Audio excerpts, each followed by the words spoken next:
Donc ici, nous parlons de la roue élémentaire et de comment la solutionner. Donc le plus faible, c'est la forêt. Ensuite, tu vois, les flèches, ça va montrer qui est le plus fort sur le cercle extérieur.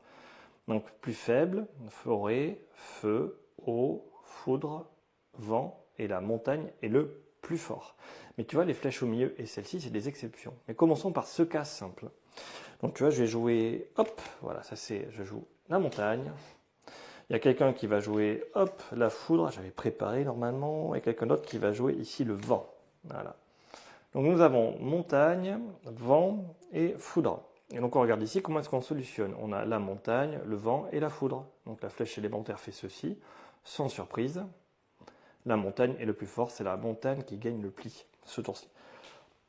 Mais imaginons que ce personnage-là a joué à la place, ici, de l'eau.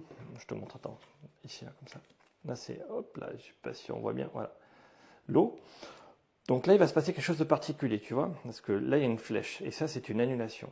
Donc l'eau annule toutes les cartes montagne. Donc on va essayer de résoudre d'abord les annulations. Vu que l'eau annule toutes les cartes montagne, je mets mon eau, hop, sur ma carte montagne. Voilà. Et il reste quoi comme carte? Il me reste l'eau, qui est toujours là. Et il me reste après la foudre qui est ici. Et donc simplement, la foudre étant plus haut sur l'échelle, c'est la foudre qui gagne. Et donc c'est la foudre qui gagne le pli.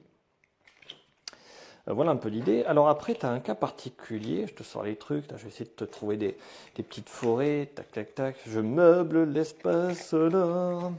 Je te montre le cas particulier. Tac, tac, tac, tac, tac. Voilà. Cas particulier. Ici, on y est.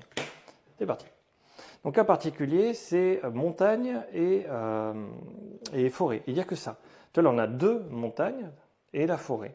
Dans le cas où il n'y a que montagne et forêt, tu vois cette petite flèche, c'est la forêt qui gagne. Donc les deux montagnes sont battues par la forêt dans ce cas-là. Et le cas le plus difficile du jeu, c'est dans le cas où il y a de la foudre. Voilà, c'est le cas le plus dur. Si tu as compris ce cas-là, tout le reste est facile. C'est-à-dire que ici nous avons, je ne sais pas si on voit avec les reflets, de la montagne. Ici on a la forêt. Ici on a la foudre. Et donc on y va. Donc on a la forêt qui annule la foudre. Forêt annule la foudre. Sur le coup, il ne reste plus que de la montagne. Donc ça a annulé la foudre. Tu vois, j'ai annulé, je te remontre. Ici, là, ça c'est la foudre, je l'ai annulé. Il ne reste que montagne et forêt. Et sur le coup, c'est la forêt, c'est le cas particulier qui est plus fort. Et donc c'est la forêt qui va gagner. Voilà le cas le plus difficile à jouer. N'oublie pas qu'à chaque fois, c'est face cachée qu'on joue, on révèle et après on solutionne. Voilà, c'était Gilou, je te dis à plus tard.